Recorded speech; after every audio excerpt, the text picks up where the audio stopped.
Hi everybody, welcome back to Amy's Kitchen. I don't know if you caught it earlier.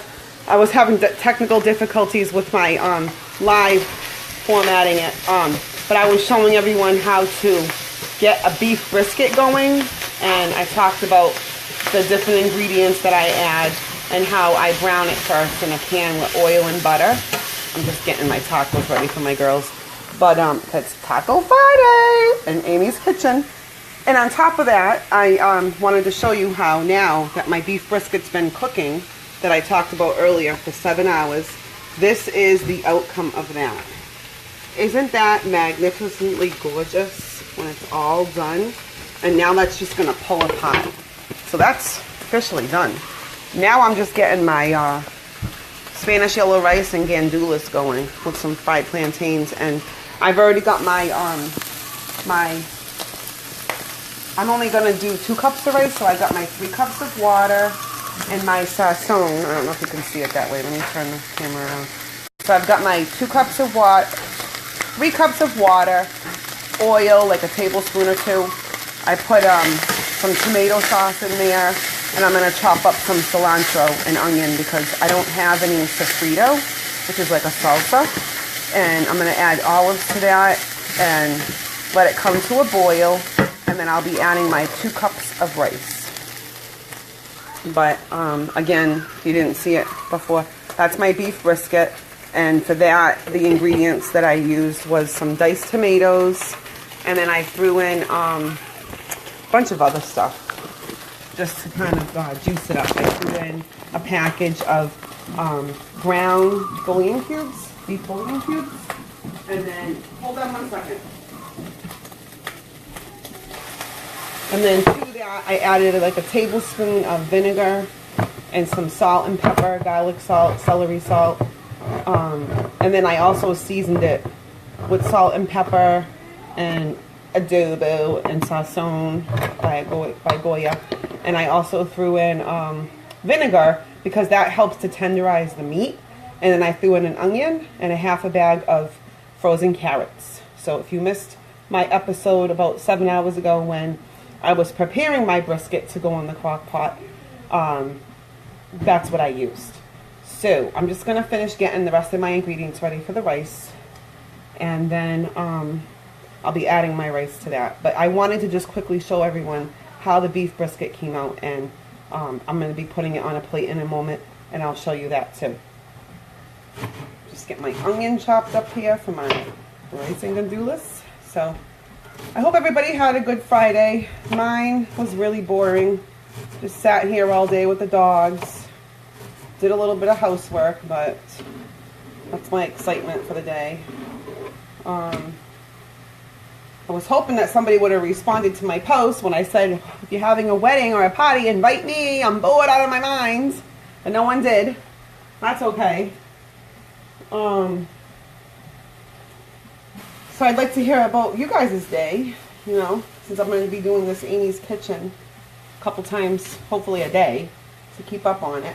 Because so many people are raving about my s'mores cookie recipe yesterday. Everybody enjoyed that one. I had like almost 40 views, so, you know. And those cookies right now, I have still a lot of them from that 36 cookie recipe. And they're in my oven, and that'll again be tonight's dessert. They are excellent on top of ice cream, smushed up, or in just a cup of milk, like an Oreo. So good. So, let me add some garlic salt to the rice. And some pepper. I already added my regular salt.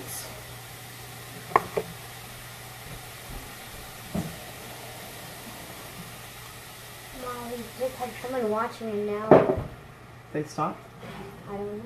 I just saw a light. I just saw an eyeball and then it went away. I'll give you a little sneak peek of yesterday's cookies. These were the s'mores cookies that I created yesterday. And I told everybody how I got my inspiration from, you know, watching Food Network and, you know, just playing around with different ingredients that I had left in my house. Because, you know, here I go shopping monthly and it's the end of the month, so I don't really have a lot to work with. I didn't have chocolate chips to make chocolate chip cookies, but I had a chocolate bar, and that's what I put in this, and mini marshmallows and little broken up graham crackers. But These are the most delicious little babies, let me tell you.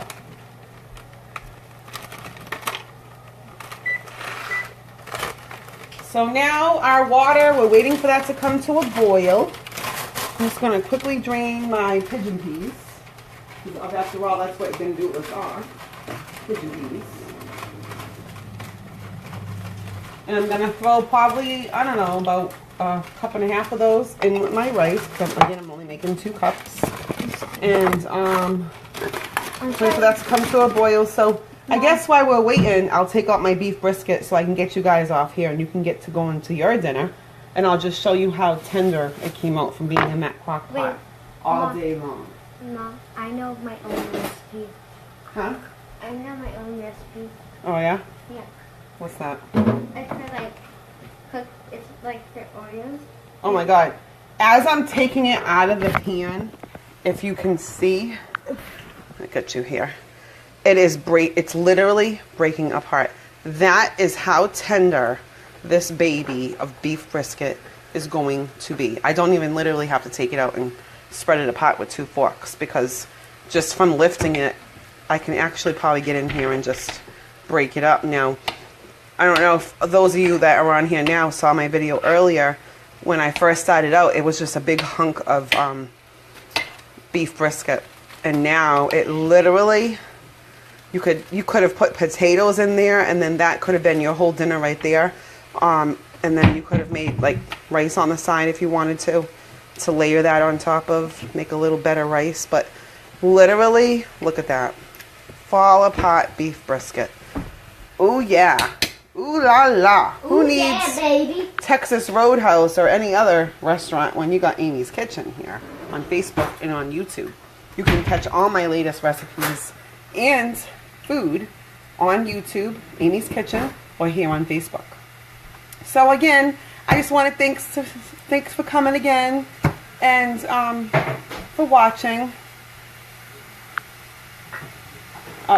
Amber and Katie want me to add them, so let me just, they'll receive an invite to join. Okay, so I just added some of those people that were watching.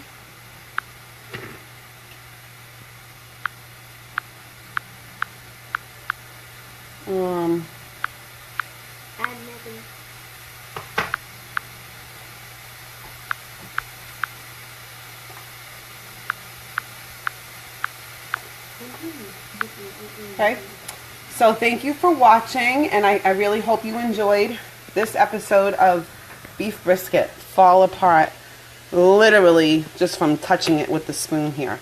My husband is going to be in heaven tonight every time he comes home from work, and the girls are going to be loving their tacos. And then the rice and gandules is almost ready as soon as the water boils here.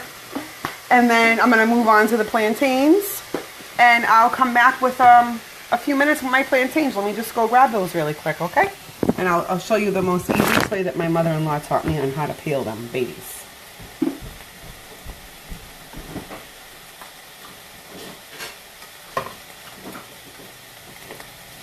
Mom, Daddy's watching. Oh, he is? Oh, look! Hi, Daddy. My hubby is on. Let me add him. Okay. No, don't talk to me. All right. Hi, Daddy. So I'm going to peel my plantains, and the most easiest way to do this, believe it or not, excuse me, this is my video. God, I can't have nothing of my own around here. So you want to first just cut the ends off. And, you know, when you first buy these at the grocery store, you'll notice that they're really tough. And the best way to loosen it up really quick is let them sit on your counter for a few days, or soaking them in a bowl and covering them with the water and just literally letting them soak for about 2.5 hours. And then, oops, my tacos are burning over here. Hold on. Not my salads, but my hamburger. Let me just add the seasoning for the girls because I got some picky eaters in my house here. I got soup going for this one, tacos going for those two, and then for me and my honey, we got beef brisket. They don't know what they're missing, let me tell you. I myself hate tacos because we've had them so much because of these kids. They have 4 main food groups. I hate tacos ramen too. noodles, pizza, like Elio's Pizza, Celeste Pizza, macaroni and cheese, and any kind of chicken you can throw them with some fries. That's their basic food groups. One of them actually likes steak, but not the other one. So, you know, I know nobody else with kids would probably do what I do, but Mom, I don't want to hear it. Two people like steak. 2 of your kids like steak. Okay, so I saved the taco meat from burning. Now, where were we? Plantains. So, the easiest way my mother-in-law taught me how to, Amber, I'm certainly going to add the ingredients after my video, because like I said earlier, I don't know what happened to the first video. Before I could save it, it deleted. So obviously Facebook isn't liking all my views or something. Or another technical difficulty, I don't know. But I will be adding the ingredients once my video ends. So peeling the plantain, you just want to make cuts. And I make 1 on each side of the plantain. And then that's going to let you get your little fingers in there and peel those babies back a lot easier. Okay, so now I made my cuts. I don't know if you can see those. I made my little slits. So now I'm just going to peel back just the skin. And don't be scared if you get some of the plantain in the skin. You can always peel it out of the skin or fry up the skin. I don't know if some people like to do that. That'd be a new recipe, hey? Fried plantain skins. So I'm going to peel off the skin. And then what you can do is you can just slice these up, and I'll show you in a minute. And oh, see, I'm even having a hard time. And these babies have been sitting for 3 days on my counter, and they were starting to turn brown, so I stuck them in the fridge just to save them. They're really tough skins, these ones. Well, the tougher the skin, the better the inside, I always say, right?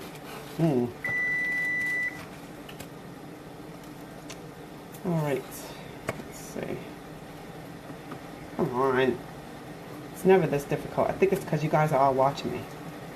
Turn away, look away, and I bet it will peel off a lot easier.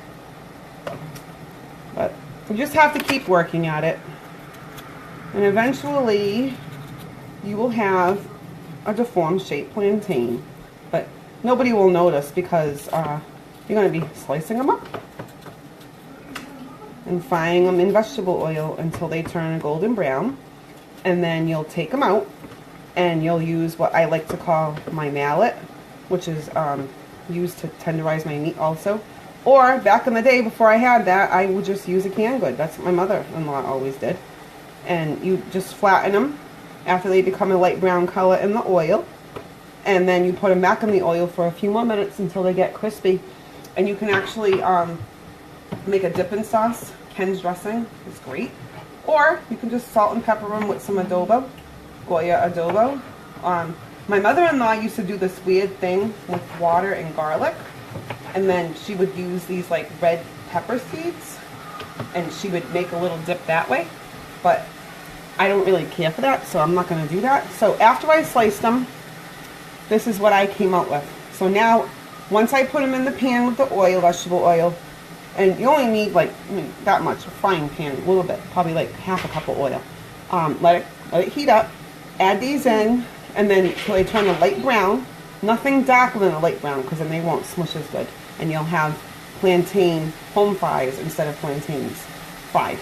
So then you're going to smush them after you lightly fry them, and then put them back in the oil, and then add your seasoning. So now that you've seen my beef brisket, my rice and gandules, Spanish yellow rice and gandules, and how to peel and cut a plantain, I will come back with another video in just a little bit to show you the outcome of the yellow Spanish rice, because right now I'm still waiting for my water to boil, and I've got it on a slow working burner here, so until the kids' taco meat hurries up, I can't move it to cook it any quicker. So if you guys can talk about things till this water boils, I'll stay on. Otherwise, I'm going to have to come, you know, right back in a, oh, look at this. We got Jaylene's joining and Jada. Hey, what's up, guys? Welcome to Amy's Kitchen. Hey, Jada, what about Jada?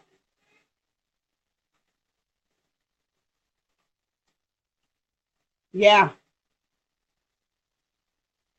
Hey, guys. So, as I said a minute ago, the taco meat for the kids, the picky eaters, is all done.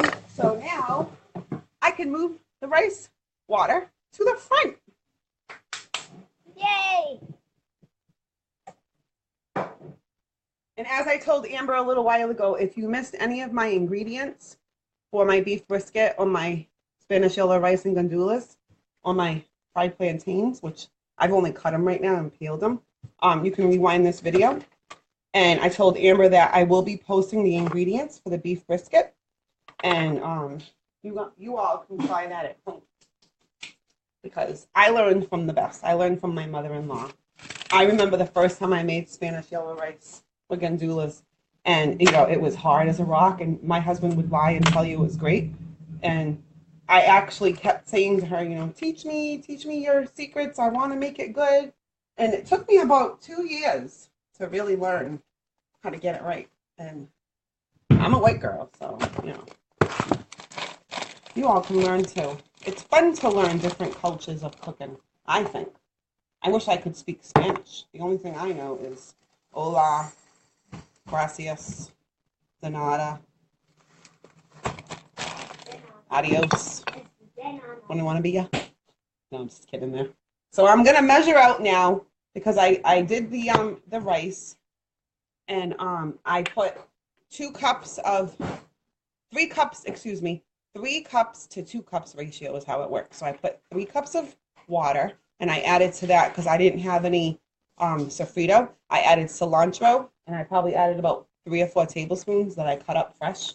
And then I also added my adobo, my sazon, my salt and pepper, some garlic salt. I like to put olives in mine because, again, I learned from my mother-in-law, and that's the way that she always did it. So I'm just going to take probably about a big spoonful of olives and add those to the rice. So because I have a non-stick pan, I don't have to use a metal spoon. But after you add your water, your sazon, your sofrito, or like I did, onions and cilantro cut up, your rice is going to go in the pan, and then this is what you're going to end up with. And I still have mine pretty high up.